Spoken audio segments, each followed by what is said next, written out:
Hello दोस्तों, स्वागत है आप सभी का आपके अपने इस YouTube channel LCC solution hub में। यहाँ हम पढ़ते हैं कक्षा 9वीं 10वीं 11वीं 12वीं के लिए फिजिक्स, केमिस्ट्री और मैथ। दोस्तों, सारी क्लासें चल रही हैं। आज से हम स्टार्ट करने वाले हैं कक्षा 10वीं के साइंस को, जहाँ हमारा पहला चैप्टर होगा प्रकाश या लाइट। दोस्तों, यदि अभी तक आपने हमारे चैनल को सब्सक्राइब नहीं किया है तो फटाफट सब्सक्राइब कर लें और नीचे दिए गए बेल आइकन को प्रेस कर लें, जिससे हमारी वीडियो को नोटिफिकेशन आपको मिलती रहे। तो चलिए दोस्तों, शुरुआत करते हैं आज हम अपनी क्लास प्रकाश के बारे में। यदि हम बात करें, कभी कभी क्या होती है, गर्मियों के दिनों में लाइट कट जाती है तो सारे घर में अंधेरा हो जाता है। तो हम भाग कर जाते हैं और देखते हैं कि कहीं मोमबत्ती पड़ा हो या फिर दिया सलाई या फिर माचिस पड़ी हो, तो लेकर के आते हैं और माचिस की तीली को निकालते हैं और ऐसे जलाने की कोशिश करते हैं। तो जैसे ही माचिस की तीली जलती है, सारे घर में प्रकाश फैल जाता है। तो हमें तो ऐसा लगता है कि जैसे ही माचिस की तीली जलाए तो सारे घर में प्रकाश फैल गया। लेकिन दोस्तों, ऐसा होता नहीं है।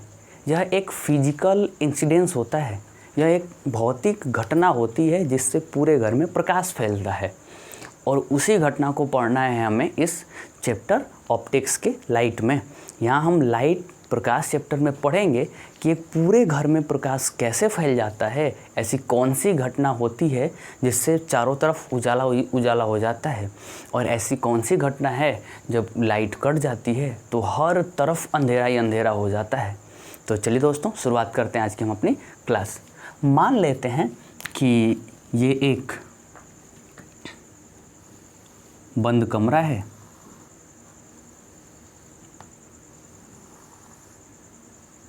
और इस बंद कमरे में यहाँ एक दरवाज़ा लगा हुआ है।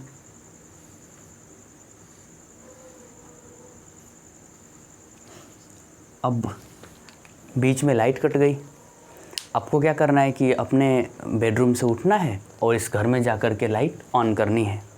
तो यदि घर में लाइट ही नहीं है, जैसे ही आप इस रूम में एंटर करते हो, यदि सामने कोई टेबल, मेज, चेयर, कोई ऑब्जेक्ट, वस्तु हो, तो आप जाके सीधा उससे टकरा जाते हो। अब आपको ऐसा लगता है कि अरे यार, मुझे तो चोट लग गई, पर आप हाथ से ऐसे टच करके देखते हो कि कहाँ स्विच है, स्विच ऑन करने की कोशिश करते हो। तो हम मान लेते हैं कि पहले से आपने यहाँ पर बल्ब लगा रखा है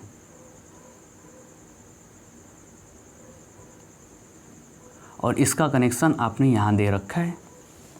तो आप जैसे तैसे करते गिरते पड़ते यहाँ इस स्विच तक पहुँचते हो और आप देखते हो कि यहाँ आपने एक बीच में टेबल रख रखा है।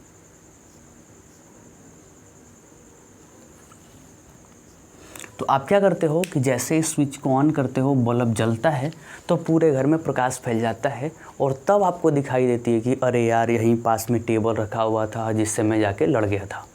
तो कैसे आपको पता चलता है कि यहाँ टेबल है? जैसे ही आप स्विच को ऑन करते हो, इस बल्ब से प्रकाश की किरणें निकलती हैं और वो किरणें जाकर के इस टेबल से टकराती हैं। अब हम इमेजिनेशन करते हैं कि यहाँ आप खड़े हो, देख लो आप कैसे हो। मान लेते हैं कि यहाँ आप ऐसे खड़े हो, तो जैसे ही आप स्विच ऑन करते हो, इस बल्ब से प्रकाश की किरणें निकलती हैं और जा कर के इस टेबल से टकराती हैं, और इस टेबल से टकराने के बाद वही प्रकाश की किरणें आपकी आँखों में प्रवेश कर जाती हैं। या हम यूँ कहें तो जैसे ही बल्ब ऑन किया, वहाँ से किरणें आई, उस टेबल से टकराई और आकर के हमारी आँखों में प्रवेश कर गई। तो जैसे ही प्रकाश हमारी आँखों में प्रवेश करता है तो हमारी आँखों को दिखाई देने लगता है कि अरे यार, यहाँ तो टेबल रखा है, यहाँ मेज़ है, यहाँ पेन्स हैं, बुक्स हैं, बहुत सारे सामान हैं। तो अब थोड़ा थोड़ा समझने की कोशिश करें कि प्रकाश क्या है। प्रकाश एक विकिरण है, प्रकाश तरंग के रूप में चलने वाली कोई ऑब्जेक्ट है जो हमें वस्तुओं को दिखाने की कोशिश करती है। जैसे ही बल्ब ऑन किया, वस्तु दिखने लगी। तो हमारा पहला पॉइंट आता है कि प्रकाश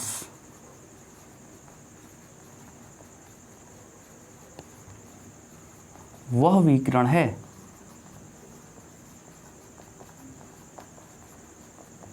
जो हमारी आँखों को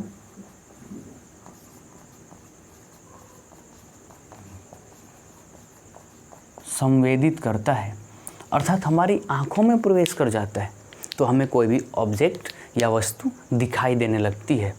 क्या आपने कभी बल्ब जला करके उसके प्रकाश को देखने की कोशिश करी है? क्या बल्ब से निकलने वाली रोशनी को देखने की कोशिश करी है? नहीं, आपने बल्ब की रोशनी को नहीं देखा है कभी भी? बल्ब का प्रकाश स्वयं नहीं दिखता, वो जाकर के किसी वस्तु से टकराता है तो वह वस्तु हमें दिखाता है। अर्थात हम ये कह सकते हैं कि प्रकाश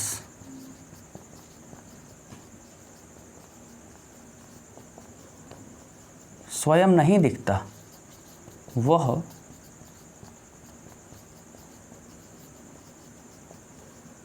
दूसरे वस्तुओं को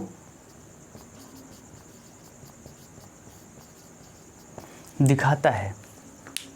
अब मान लेते हैं कि आपके पास एक टॉर्च है। मान लो आप कि आपके पास एक इतना बड़ा सा टॉर्च है। आप क्या करते हो कि आपके पास एक, मान लेते हैं इतना बड़ा सा टॉर्च है। अब आप इसको लेकर के अपने कहीं बाहर जाए, यदि हम कहीं बाहर जाते हैं तो अपने साथ में इस टॉर्च को लेकर के जाते हैं और देखते हैं कि जैसे ही हमने इस टॉर्च को ऑन किया तो हमारी पलक भी नहीं झपकी रहती है कि यहाँ से निकलने वाला प्रकाश इतनी दूर चला जाता है कि वहाँ का वस्तु दिखाई देने लगता है।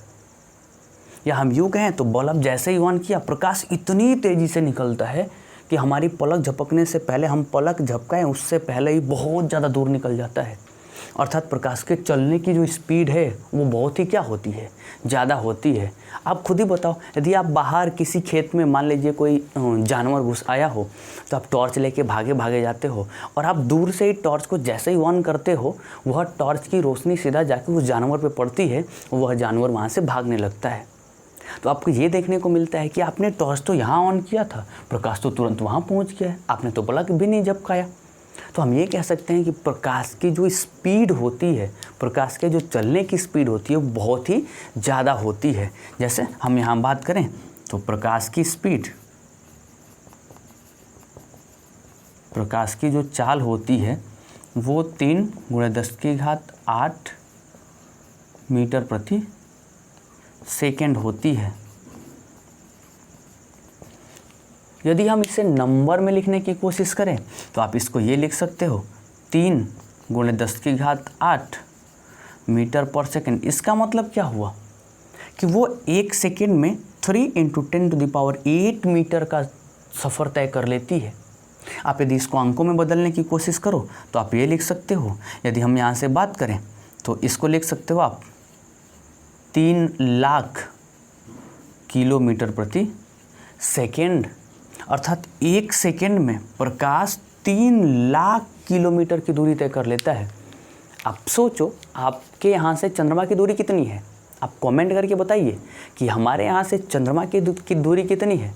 चंद्रमा की दूरी लगभग 4 लाख के आसपास है, लेकिन हमें ये देखने को प्रकाश की स्पीड 3 लाख किलोमीटर प्रति सेकेंड होती है। अर्थात 1 सेकेंड में प्रकाश 3 लाख किलोमीटर दूरी तय कर लेता है। चलिए हम अपनी अगली टॉपिक की ओर बढ़ते हैं, जहां हम अपना टॉपिक लगाते हैं प्रकाश का परावर्तन, रिफ्लेक्शन।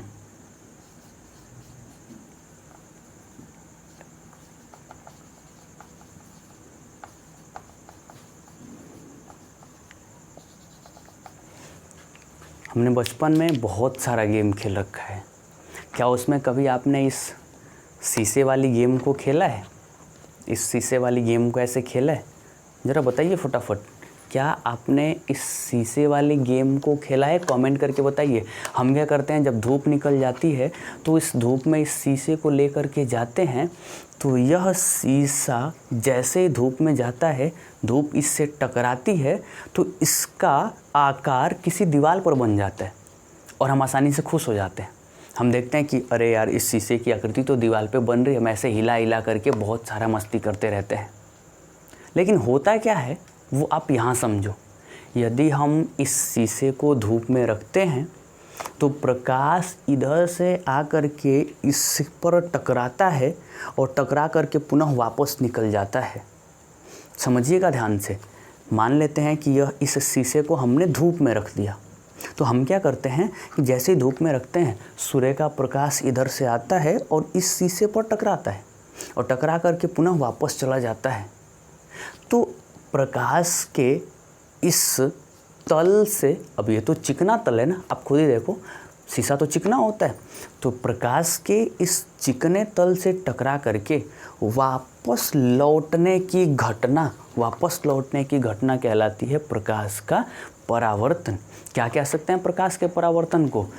हम ये कह सकते हैं कि जब कोई प्रकाश किसी चिकने तल पर टकराता है तो उसका अधिकांश भाग वापस लौट जाता है। तो हम ये कह सकते हैं, तो प्रकाश के चिकने तल से टकराकर वापस लौटने की घटना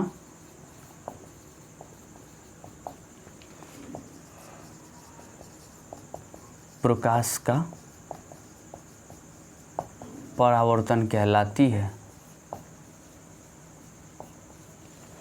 आप बिल्कुल भी रटोगे नहीं, आपको रटना नहीं है, आपको समझना है, आपको कॉन्सेप्ट क्लियर कराना है कि प्रकाश का परावर्तन क्या होता है। और दोस्तों, प्रकाश के परावर्तन को आप मोस्ट इम्पॉर्टेंट टॉपिक में रखिएगा। आप हमेशा मोस्ट इम्पॉर्टेंट टॉपिक में रखिएगा। प्रकाश का परावर्तन हमेशा परीक्षा में पूछा जाने वाला प्रश्न होता है। क्या होता है प्रकाश का परावर्तन? जब प्रकाश किसी चिकने तल पर टकराता है तो टकरा करके वापस निकल जाता है, तो वापस निकल जाने की घटना को ही कहते हैं प्रकाश का परावर्तन। यदि हम यहाँ से बात करें तो मान लेते हैं कि माना यह एक चिकना तल है, इस चिकने तल के नीचे आपने कुछ लेप लगा रखा है। याद करिए, शीशे के नीचे रेड ऑक्साइड का लेप लगाया जाता है। आपको पता होना चाहिए, नहीं पता है तो आप नोट्स में मेंटेन कर लेंगे कि शीशे के नीचे रेड ऑक्साइड का लेप लगा होता है। तो मान लिया हमने कि ये आपका एक प्लेन है, तल है, इस पर कोई प्रकाश आकर के ऐसे टकराता है। मान लेते हैं कि यहाँ एक बिंदु है, इस बिंदु पर आकर के प्रकाश टकरा गया। तो जैसे ही प्रकाश आकर के टकराया तो टकरा कर के ये पुनः वापस लौट जाता है। तो प्रकाश ऐसे आया, आकर के गिर गया और गिर कर के वापस निकल गया। तो प्रकाश के आकर के गिरने की क्रिया और गिर के वापस जाने की क्रिया कहलाती है परावर्तन। हम ये कह सकते हैं,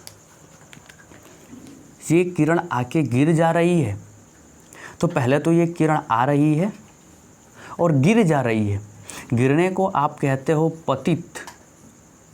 तो जो किरण आके गिरती है उसे हम सभी लोग कहते हैं क्या?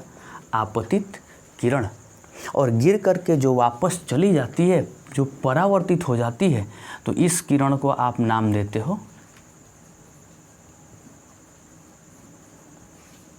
परावर्तित किरण। जिस बिंदु पर यह आके टकराता है वह आपका बिंदु कहलाता है आपतन बिंदु। और यदि हम इस बिंदु के लंबवत एक रेखा क्लिक कर दें,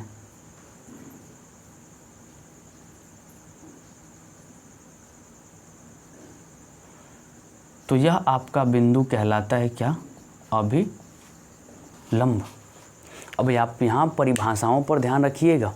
जो किरण आके गिरती है उसे कहते हैं आपतित किरण, और जो किरण परावर्तित हो जाती है उसे कहते हैं परावर्तित किरण। जिस बिंदु पर आकर के प्रकाश गिरता है वह बिंदु कहलाता है आपतन बिंदु, और आपतन बिंदु पर हमने एक लंब खींच दिया, वो आपका कहलाता है अभिलंब। तो अब हम यहाँ बात करेंगे, आप देखो ज़रा, इस अभिलंब और इस किरण को यदि मिलाएं तो एक चाप बनता है, अर्थात यहाँ कोई कोण बनता है।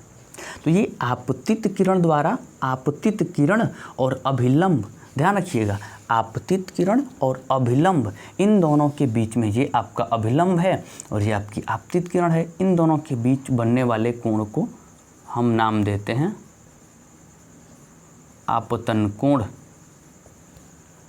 जिसे I से प्रदर्शित करते हैं। आप कह सकते हो कि आपतन कोण को किससे प्रदर्शित करोगे, आप I से रिप्रेजेंट करते हो।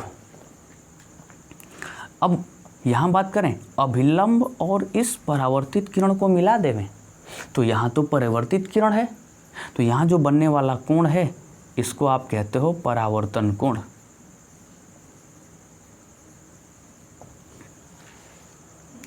तो याद रखिए कि आपतित किरण और अभिलंब, ये आपतित किरण और ये अभिलंब, इन दोनों के बीच बनने वाले कोण को आपतन कोण, जबकि परावर्तित किरण और अभिलंब के बीच बनने वाले कोण को परावर्तन कोण कहते हैं। अब हमारा अगला टॉपिक होगा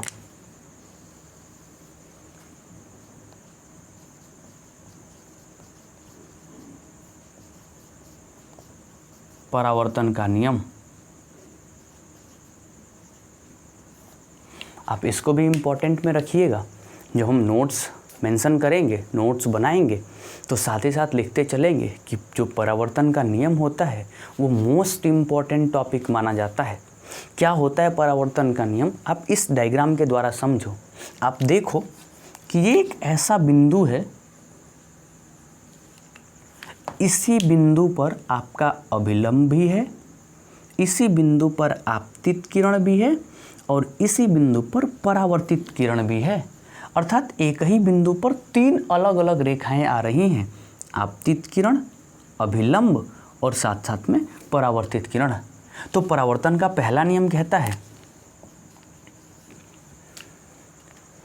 कि आपतित किरण, परावर्तित किरण तथा आपतन बिंदु और आपतन बिंदु पर ही क्या आपका होता है, अभिलंब होता है। तो पहला रूल क्या कहता है, परावर्तन का पहला नियम कहता है कि आपतित किरण, परावर्तित किरण तथा आपतन बिंदु और इसी पर आपका अभिलंब भी होता है। हम कह सकते हैं पहला नियम कि आपतित किरण, फिर परावर्तित किरण तथा आपतन बिंदु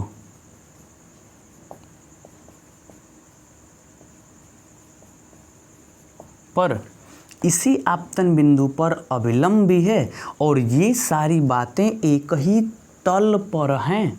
तो हम ये कह सकते हैं कि आपतित किरण, परावर्तित किरण तथा आपतन बिंदु पर अभिलंब तीनों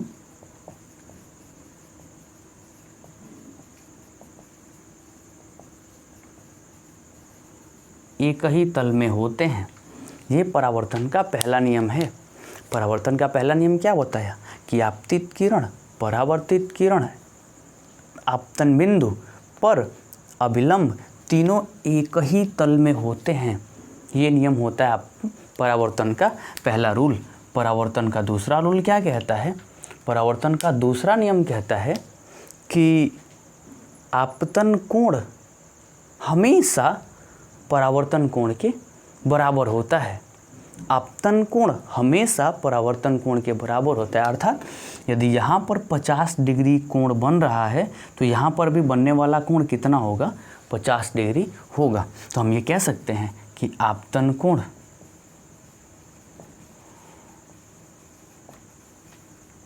तथा परावर्तन कोण सदैव बराबर होते हैं। तो ये परावर्तन के दोनों नियम थे। दोस्तों, यदि आपको इस वीडियो के कोई भी टॉपिक समझ में ना आवे या किसी टॉपिक में आपको कोई डाउट रहता है तो आप कमेंट सेक्शन में लिखें और हमें बताएं कि हमें ये टॉपिक समझ में नहीं आ रहा है, तो हम फिर से पुनः प्रयास करेंगे कि आपकी वो सारी प्रॉब्लम्स को दूर कर सकें। दोस्तों, आप इसका स्क्रीनशॉट लीजिए।